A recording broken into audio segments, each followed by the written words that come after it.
বারুইপুর কাণ্ডে অন্যতম অভিযুক্ত প্রভাস মণ্ডলের মৃত্যু। পুলিশের রিভলভার ছিনিয়ে পুলিশকে লক্ষ্য করেই গুলি চালায় সে। যখন এই ঘটনার পুনর্নির্মাণ করা হচ্ছিল তখন গতকাল রাত 12:45 সেই সময় এই প্রভাস মণ্ডলকে নিয়ে অকুস্থলে গিয়েছিলেন পুলিশের আধিকারিকরা। সেই সময় কি হয়, পুলিশের সার্ভিস রিভলভার ছিনিয়ে নেয় অভিযুক্ত প্রভাস মণ্ডল। তারপর পুলিশকে লক্ষ্য করে গুলি চালায়, পালানোরও চেষ্টা করে। আত্মরক্ষায় গুলি চালাতে বাধ্য হয় পুলিশ, আর সেই গুলিতেই মৃত্যু হয় প্রভাস মণ্ডলের। ভোর রাতে অপরাধের রিকনস্ট্রাকশনের সময়ের এই ঘটনা, এমনই পুলিশ সূত্রে খবর। আর প্রভাসকে জেরা করেই নাবালিকার দেহের খোঁজ মিলেছিল। যখন এই ঘটনা সামনে এসেছিল, তারপর যখন এই নাবালিকার দেহ উদ্ধার হলো পুকুর থেকে, এই প্রভাস মণ্ডল অভিযুক্ত, এই প্রভাস মণ্ডলই দেখিয়ে দিয়েছিল যে এই পুকুরেই নাবালিকার দেহ ফেলা হয়েছিল। এই মুহূর্তে আমাদের সঙ্গে সরাসরি অমিত রয়েছেন প্রতিনিধি। অমিতের সঙ্গে একবার কথা বলবো। অমিত, আমরা দেখেছি যে এর আগেও এই প্রভাস মণ্ডল, তাকে যখন জেরা করা হয়েছিল তদন্তে অসহযোগিতা করছিল, এবং তারপর এই যে গুলি চালানোর ঘটনা, পুলিশের উপর গুলি চালালো, রীতিমতো পাকা অপরাধীর মতো তার আচরণ। এরপর তদন্ত প্রক্রিয়া কিভাবে এগোচ্ছে? দেখো, প্রভাস মণ্ডল যিনি ফার্স্ট জায়গা আইডেন্টিফাই করে দিয়েছিলেন যে কোথায় নাবালিকাকে ফেলা হয়েছে, সেই জলাশয়, এবং এই প্রভাস মণ্ডল যিনি গোটা প্ল্যান সম্পর্কে পুলিশের কাছে জেরায় জানিয়েছিলেন, এবং একই সঙ্গে তদন্তে অসহযোগিতা কিছু কিছু ক্ষেত্রে তিনি করছিলেন। তিনি পুলিশের জেরাতে যে বিষয়গুলি পুলিশকে জানিয়েছিলেন, অর্থাৎ রুট বা যে রাস্তার কথা তিনি বলেছিলেন, সেই রাস্তা এবং একই সঙ্গে যেখানে দেহটি নাবালিকাকে ফেলা হয়েছিল, সেই ঘটনার পুনর্নির্মাণ করতে গিয়ে পুলিশের উপরে হামলা চালাইছে। পুলিশের রিভলভার ছিনিয়ে নিয়ে পুলিশকে লক্ষ্য করে গুলি চালায়, এমনকি ঘটনাস্থল থেকে সে পালিয়ে যাওয়ার চেষ্টা করে, এমনটাই অভিযোগ। এবং আত্মরক্ষা করতে গিয়ে পুলিশের তরফে গুলি চালানো হয়। এই যে ঘটনা ঘটেছে, এই ঘটনা ঘটার পর যে সুপ্রিম কোর্টের এবং মানবাধিকার কমিশনের যে গাইডলাইন রয়েছে এবং একই সঙ্গে যে পুলিশের যে রুল রয়েছে, সেই মোতাবেক ঘটনা সম্পর্কে ইতিমধ্যেই জিডি এন্ট্রি করা হয়েছে। যে আগ্নেয়াস্ত্র, যে অস্ত্র থেকে গুলি চলেছে, সেই অস্ত্র ইতিমধ্যেই বাজেয়াপ্ত করা হয়েছে। যে কার্টিজগুলো ব্যবহার করা হয়েছে, সেই কার্টিজ ইতিমধ্যেই কালেক্ট করা হয়েছে ঘটনাস্থল থেকে, সেখান থেকে সংগ্রহ করা হয়েছে, এবং পরিবারকে জানানো হয়েছে ঘটনা কি ঘটেছে। গাইডলাইন মেনে চিকিৎসা করাতে নিয়ে যেতে হবে। তিনি যেহেতু জখম হয়েছিলেন, তাকে হাসপাতালে নিয়ে যাওয়া হয় চিকিৎসার জন্য। সেখানে চিকিৎসকরা তাকে মৃত বলে ঘোষণা করে। এছাড়া ম্যাজিস্ট্রেটের উপস্থিতিতে ইনকোয়েস্ট হবে, বডি জুডিশিয়াল ম্যাজিস্ট্রেটের উপস্থিতিতে আরো একবার এক্সামিন হবে দেহ। সেদিকে অবশ্যই নজর থাক। আপাতত তোমায় ধন্যবাদ। বারুইপুরে ধর্ষণ এবং খুনের ঘটনার একটি ভিডিও দেখা গিয়েছিল, যেখানে দেখা গিয়েছে একজন ব্যক্তি একটি পুকুরে নেমে আঙুল দেখাচ্ছে মৃতদেহ কোথায় রয়েছে। তার দেখানো জায়গা থেকেই বস্তাবন্দি নাবালিকার দেহ উদ্ধার হয়। তারপরে রীতিমতো ক্ষিপ্ত হয়ে ওঠে এলাকাবাসী, মারধর শুরু করা হয় ব্যক্তিকে। তারপর দেখা যায় ওই ব্যক্তি ধর্ষণ আর খুন কাণ্ডের অন্যতম অভিযুক্ত, যার নাম প্রভাস মণ্ডল। বারুইপুরে এনকাউন্টারের ঘটনা, সেই ঘটনাতে অন্যতম অভিযুক্ত প্রভাস মণ্ডল। গতকাল রাত প্রায় 1:45 সেই সময় এই প্রভাস মণ্ডলকে নিয়ে ঘটনার রিকনস্ট্রাকশন করতে অকুস্থলে পৌঁছে গিয়েছিলেন পুলিশ আধিকারিকরা। সেখানে কি হয়, সেখানে শুরু হয় অন্যরকম মোড় নেয় পুরো ঘটনা। সেখানেই প্রভাস মণ্ডল পুলিশের সার্ভিস রিভলভার ছিনিয়ে নেয়। সার্ভিস রিভলভার ছিনিয়ে নিয়ে পুলিশকে লক্ষ্য করে গুলি চালায়, পালানোর চেষ্টা করে। তারপর আত্মরক্ষার জন্য পুলিশ পাল্টা গুলি চালায় এই প্রভাস মণ্ডলের দিকে। তার কোমরে এবং পায়ে গুলি লাগে। তারপর তাকে নিয়ে যাওয়া হয় বারুইপুর হাসপাতালে। সেখানে তাকে চিকিৎসকেরা মৃত বলে ঘোষণা করেন। আর সেই হাসপাতাল থেকে এই মুহূর্তে আমাদের সঙ্গে সরাসরি কল্যাণ রয়েছেন প্রতিনিধি। কল্যাণ এর আগে আমাদের আরো জানিয়েছিল যে ইতিমধ্যেই সেখানে ম্যাজিস্ট্রেট এসেছিলেন, এবং এরপর এই প্রভাস মণ্ডলের দেহ নিয়ে যাওয়া হবে ময়নাতদন্তের জন্য। সেক্ষেত্রে আর কি আপডেট পাচ্ছি কল্যাণ?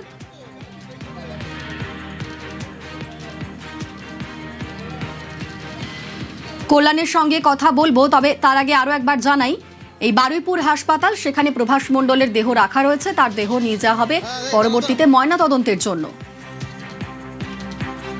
কল্যাণ রয়েছেন সরাসরি। কল্যাণ, এখনো পর্যন্ত আর কি আপডেট পাচ্ছে?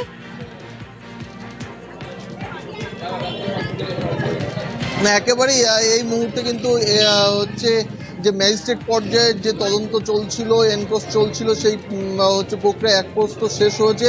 জুডিশিয়াল ম্যাজিস্ট্রেট এখন আসবেন, তিনি এসে কিন্তু এই তদন্ত প্রক্রিয়া, এই যে বারুইপুর মহকুমা হাসপাতাল, সেই বারুইপুর মহকুমা হাসপাতালে মর্গের যে প্রভাস মণ্ডলের মৃতদেহ রয়েছে, সেই জুডিশিয়াল ম্যাজিস্ট্রেট আসবেন এবং তিনি এসে কিন্তু সেই তার প্রক্রিয়া শেষ করার পর কিন্তু এখান থেকে মৃতদেহ ময়নাতদন্তের জন্য যাবে। এখনো পর্যন্ত দীর্ঘ সময় অতিক্রান্ত হচ্ছে। এই এক্সিকিউটিভ ম্যাজিস্ট্রেট তিনি কিন্তু তার এনকোয়ারি যে প্রক্রিয়া সেটি শেষ করে ইতিমধ্যেই কিন্তু এই যে হাসপাতাল, সেই হাসপাতাল চত্বর থেকে চলে গেছে। অন্যদিকে যে মৃত প্রভাস মণ্ডলের মা এবং প্রভাস মণ্ডলের স্ত্রী, তারা কিন্তু এখনো পর্যন্ত এই হাসপাতালে যেখানে প্রভাস মণ্ডলের মৃতদেহ রয়েছে সেখানেই উপস্থিত রয়েছে।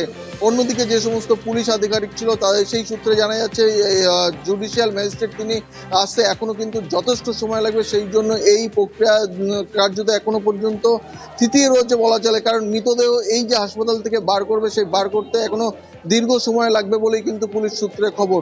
অনিন্দিতা, বেশ, আমাদের নজর থাক বারুইপুর এনকাউন্টার, সেই ঘটনায় নতুন তথ্য সামনে এসেছে। গতকাল একেবারে অন্যরকম মোড় নেয় এই ঘটনা, যেখানে পুলিশের গুলিতে মৃত্যু হয় অভিযুক্ত প্রভাস মণ্ডলের। তবে গতকাল রাত 12:45 যখন সূর্যপুরে গিয়েছিলেন পুলিশ আধিকারিকরা প্রভাস মণ্ডলকে সঙ্গে নিয়ে রিকনস্ট্রাকশনের জন্য, সেই সময় কি ঘটনা ঘটেছিল, কিভাবে এই পুরো ঘটনা ঘটলো, প্রভাস মণ্ডল কিভাবে পুলিশের থেকে রিভলভার ছিনিয়ে নিল, এই পুরো ঘটনা জানবো বিস্তারিত। আমাদের সঙ্গে অর্পণ রয়েছেন প্রতিনিধি। অর্পণ,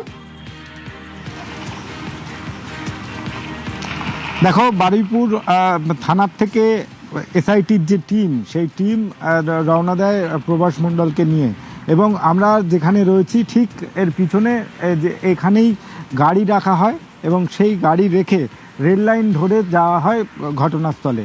এবং সেই ঘটনাস্থলে যাওয়ার পর সেখানে গিয়ে সে বারে বারে বিভ্রান্ত করার চেষ্টা করছিল তদন্তকারী আধিকারিকদের। কখনো যে পুকুর পাড়, সেই পুকুর পাড়ের যে জায়গা, সেই জায়গা যেখানে জমি এবং জমি রয়েছে, সেই জমির বিভিন্ন প্রান্ত দেখাতে শুরু করে।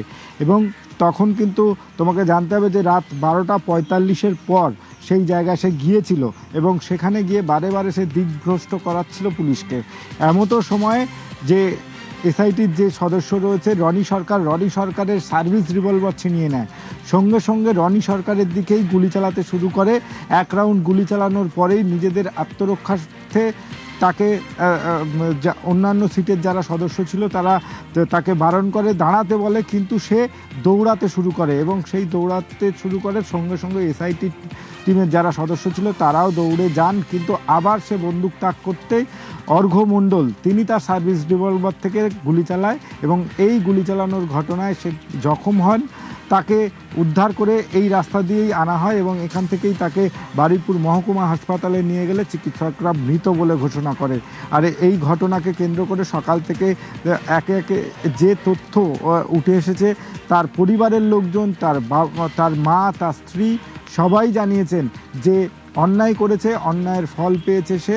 তার স্ত্রী জানিয়েছে এর আগেও একাধিক এই ঘটনা ঘটিয়েছে। অর্থাৎ প্রভাসের যে ব্যাকগ্রাউন্ড, তার যে জীবনের যা করে এসেছে এবং তার যে তারই কর্মফল পেয়েছে, এমনটা তার মায়ের বক্তব্যে স্পষ্ট। সিটের সদস্য রনি সরকারের রিভলভার ছিনিয়ে নেয় প্রভাস, আর তারপর পুলিশের রিভলভার ছিনিয়ে পুলিশকে লক্ষ্য করে গুলি চালায় সে। পাল্টা আত্মরক্ষার জন্য পুলিশ গুলি চালায়, কোমরে আর পায়ে গুলি লাগে প্রভাসের। ভোর রাতে এনকাউন্টারের ঘটনা, সকালে ঘটনাস্থলে প্রথম পৌঁছয় নিউজ 18 বাংলা। আমাদের প্রতিনিধি সান্নিক প্রথম সেখানে পৌঁছে পুরো ঘটনার বিস্তারিত বিবরণ দেয়। আমি দুটো জায়গা দেখাবো যেখানে ঘটনাটা, এই অপরাধ ঘটানো হয়েছিল এবং যেখানে গতকাল রাত্রিবেলা গুলি চালানোর ঘটনা ঘটেছে। ডিস্টেন্সটা তোমাকে একটু দেখাবো। যে জায়গাতে এই মুহূর্তে দাঁড়িয়ে রয়েছি, এখান থেকে তুমি দেখতে পাচ্ছ 20-25 মিটার দূর হবে এখান থেকে। সেই জায়গাতে একটা জায়গা কর্ডন করে রাখা হয়েছে। এখান থেকেই সেই নাবালিকার দেহ উদ্ধার হয়েছিল, যেখানে যে ছবিকে ঘিরে কার্যত গোটা এলাকা উত্তাল হয়ে ওঠে, গোটা রাজ্য উত্তাল হয়ে ওঠে। সেই গোটা ঘটনার তদন্তে পুলিশ নামে, পুলিশ তদন্তকারী দল, পুলিশের যে 4 জন এখনো পর্যন্ত গ্রেফতার হয়েছে তাদের মধ্যে একজন প্রভাস মণ্ডল, তাকে নিয়ে গতকাল রাত্রি 12:45 এই ঘটনাস্থলে রিকনস্ট্রাকশনের জন্য এসে পৌঁছয়। প্রভাস মণ্ডলকে নিয়ে আসার পরেই যেটা পুলিশের তরফে দাবি, যে জায়গাতে এই ঘটনা ঘটেছে সেই জায়গাতে পুলিশের কাছ থেকে রিভলভার ছিনিয়ে নিয়ে, সার্ভিস রিভলভার ছিনিয়ে পুলিশের দিকে লক্ষ্য করে এক রাউন্ড গুলি ফায়ার করা হয়। এবং যখন এই ঘটনা হয় তারপরে যে ছবি তুমি দেখতে পাচ্ছ, এই জায়গা দিয়ে প্রভাস মণ্ডল পালানোর চেষ্টা করেছিল, পুলিশকে বাধ্য হয়ে সেই সময় আত্মরক্ষার্থে গুলি চালাতে হয়। পুলিশকে লক্ষ্য করে গুলি চালানোর পরে পাল্টা গুলিতে এই জায়গাতেই প্রভাস মণ্ডলের মৃত্যু হয়। এবং ঢোকার জায়গাটা কিন্তু যথেষ্ট দুর্গম, তাই এই জায়গার একটা অ্যাডভান্টেজ প্রভাস মণ্ডল সহ যারা অভিযুক্ত তাদের রয়েছে, কেননা তারা এই জায়গাটা খুব ভালোভাবে চেনে, তারা কিভাবে কোথা দিয়ে বেরোতে হয় তারা জানে। তাই সেই জায়গা দিয়ে সে পালানোর চেষ্টা করেছিল। সে ভেবেছিল এখান দিয়ে সে পালিয়ে যেতে পারলে পুলিশ তাকে ধরতে পারবে না, কেননা মধ্যরাত তখন ঘড়ির কাঁটায়। ঠিক সেই সময় পুলিশের পাল্টা গুলি এবং সেই গুলিতেই প্রভাস মণ্ডলের মৃত্যু। বারুইপুর এনকাউন্টারে প্রভাস মণ্ডলের মৃত্যু, কর্মের ফল পেয়েছে ছেলে, এমনটাই মন্তব্য নিহত প্রভাস মণ্ডলের মায়ের। ছেলে যে মৃত্যু হলো তাতে আপনার কষ্ট হচ্ছে না? মার তো কষ্ট হবে, আমি সে কষ্ট দরকার নেই, ও যা কর্ম করেছে তাতেই গেছে আমার শান্তি। মানে ও যে নাবালিকার সঙ্গে যে হ্যাঁ। অত্যাচার করেছে, যা করেছে তাতেই ওর মৃত্যু হয়ে গেছে, ভালোই হয়েছে। আপনারা কি মৃতদেহ আনতে যাবেন? যদিও আমি আনবো না, আমি তো বললাম আর আমরা দেখতে চাই না, একদম দেখতে চাই না। তোমরা ওখানে নিয়ে ঠেকে নাও, গুদমে দেবে, কোথায় দেবে, ফেলে দেবে, দিয়ে যাবে, কেউ যাবে না। মার কথা যদি না শুনি, নিজে নেশা ভাঙ করে, তা আমার অত আর কিচ্ছু বলার নেই। আর প্রভাসের স্ত্রী বলছেন অন্যায় করেছে, গুলি খেয়েছে। কি বলছেন শোনাবো। এরকমই আমার বিয়ের পরেও আমি ওর নোংরামও দেখেছি, অনেক অত্যাচার করে আমি এখন সংসার করছি, তা আমি মানে মেনেই নিয়েছি যে ও করেছে। এই যে পুলিশের গুলিতে মারা গেল, কিছু বলবেন? ও অন্যায় করেছে, ও দোষ করেছে, ও হচ্ছে গুলি খেয়েছে, এটা বলার কিছু নেই।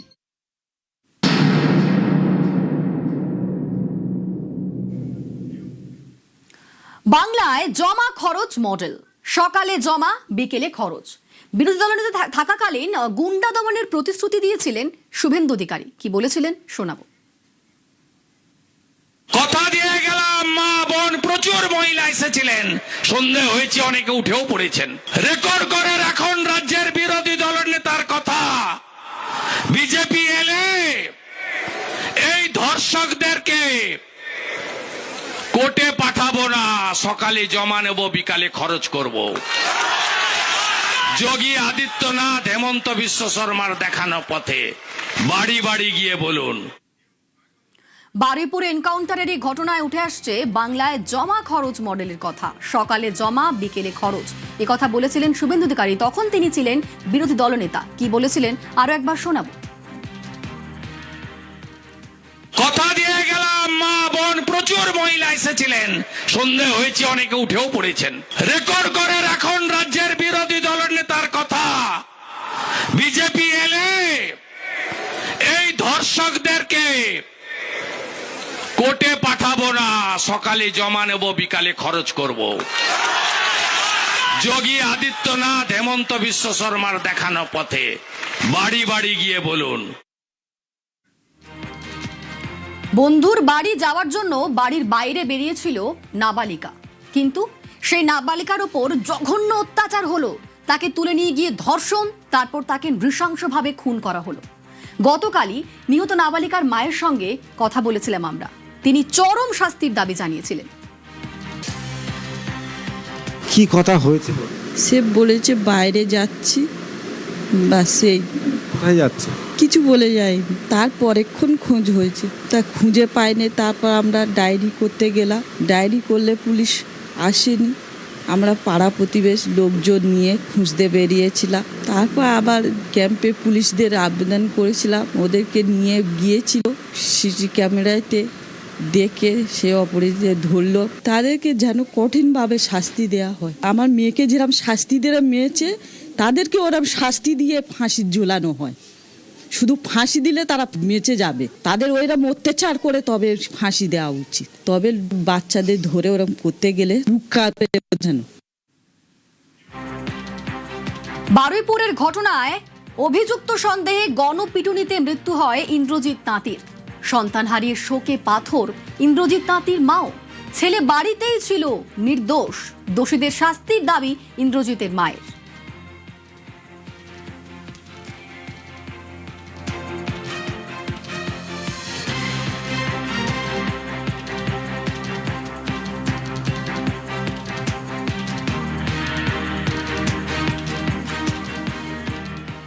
ছেলে ওই দিনে কোথায় ছিল? আমার ছেলে বাড়ি ছিল। ওই আনন্দর ফ্যামিলি আমাদের শেষ করে দিল। ওর মা বৌদি বলেছে, আনন্দর খুঁজতে এসেছো কেন?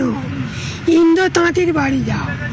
যখনই বলেছে আমার বাবার বাঘের মতো এসে তুলে নেই, একেবারে অন্তত 500 লোক মেরে মেরে শেষ করেছে। আমরা বলেছি আমার ছেলে যদি সত্যিকারে যদি করে, ওর বাবা বলেছে তোমাদের হাতে সসম্মানে তুলে দেবো, মেরো না, কোনো কথা নেয়নি। আমি চাইছি আমার ছেলে তো বিনা দোষে মেরেছে। তাদের শাস্তি চাইছে। হ্যাঁ,